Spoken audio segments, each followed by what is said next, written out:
যারা আদালতের যারা সম্মানিত উকিল মহোদয় আছেন তারা তাদেরকে একজন লোক মারপিট করেছে। পরবর্তীতে জিবি পুলিশ সহ থানা পুলিশ গিয়ে তাকে উদ্ধার করে নিয়ে এসে প্রাথমিক চিকিৎসা দেওয়া হয়। চিকিৎসা দিয়ে পরবর্তী তাকে উদ্ধারপূর্বক থানায় আনা হয়। অভিযোগ প্রাপ্তি সাপেক্ষে আইনগত ব্যবস্থা নেওয়া হয়। আমরা অত্যন্ত দুঃখের সাথে জানাচ্ছি যে আজকে আমাদের কোর্ট চত্বরে আমাদের বারের বারবার নির্বাচিত সাবেক সভাপতি, সাধারণ সম্পাদক, আমাদের বারের সাবেক জিপি অ্যাডভোকেট আসাদুল ইসলামকে কতিপয় সন্ত্রাসীরা সুপরিকল্পিতভাবে কোর্ট চত্বরে এসে তাকে যেভাবে আঘাত করেছে, তার মাথায় হত্যার উদ্দেশ্যে আঘাত করা হয়েছে, তার দুইটা হাত এবং পা ভেঙে ফেলা হয়েছে। এই ধরনের কার্যক্রম, সন্ত্রাসী কার্যক্রমের আমরা তীব্র নিন্দা এবং প্রতিবাদ জানাচ্ছি। আমরা আইনজীবী মানুষের আইনের সেবায় নিয়োজিত থাকি, আমরা আইনের শাসন প্রতিষ্ঠার জন্য সবসময় নিজেরা নিয়োজিত থাকি। এই ধরনের সন্ত্রাসী কার্যকলাপের আমরা তীব্র নিন্দা জানাচ্ছি এবং পুলিশ প্রশাসনকে আমরা অনুরোধ জানাচ্ছি যে এই ধরনের হামলার জন্য কারা কিভাবে দায়ী, কারা কারা এর সঙ্গে জড়িত, কী উদ্দেশ্যে এই ধরনের হামলা করা হলো তার যথাযথ উদ্ঘাটন করবেন এবং এর ন্যায় বিচার সুনিশ্চিত করবেন। আমরা আইনজীবী সমাজ কোনো ক্রমে এটা বরদাস্ত করব না।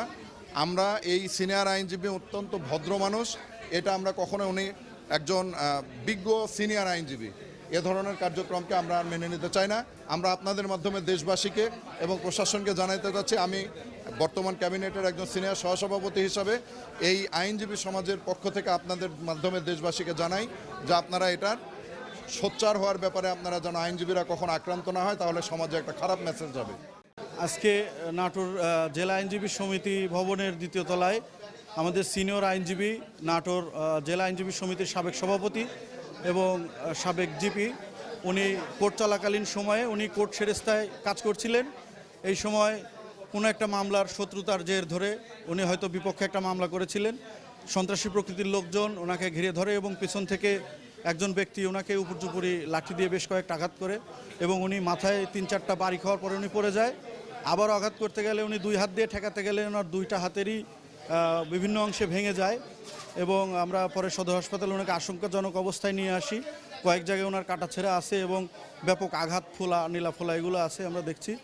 এইভাবে কোর্ট চলাকালীন সময় আমরা আসলে পক্ষে বিপক্ষে মামলা পরিচালনা করি। আমাদের আইনজীবীদের যে নিরাপত্তা, এটা আমরা নিরাপত্তার ব্যাপক আশঙ্কা প্রকাশ করছি এবং আমাদের একটা সুরক্ষা প্রয়োজন। এইভাবে যদি যে কেউ সেইভাবে আঘাত করে, আর আজকে উনি বয়স্ক মানুষ, এখন যে অবস্থা, ডাক্তার যদিও সিটি স্ক্যানের দিয়েছেন, মাথায় আঘাত পেয়েছেন, আশঙ্কাজনক অবস্থা, সব কিছু রিপোর্ট, এক্সরে এবং সিটি স্ক্যান রিপোর্ট পেলে ওনার শারীরিক অবস্থাকে এটা ডাক্তার বলতে পারবেন। বর্তমানে উনি খুব আশঙ্কাজনক অবস্থায় আছেন। আর আমরা এই বিষয়ে কে জড়িত আছে, কেন এই ঘটনা ঘটলো, আইনজীবীদের সুরক্ষা কথায়, এই বিষয়ে আমরা সার্বিক একটা সমাধান চাই এবং আইনশৃঙ্খলা বাহিনী আশা করছি যে এটা তদন্ত করে দ্রুত এটা একটা বিচারের ব্যবস্থা করবে।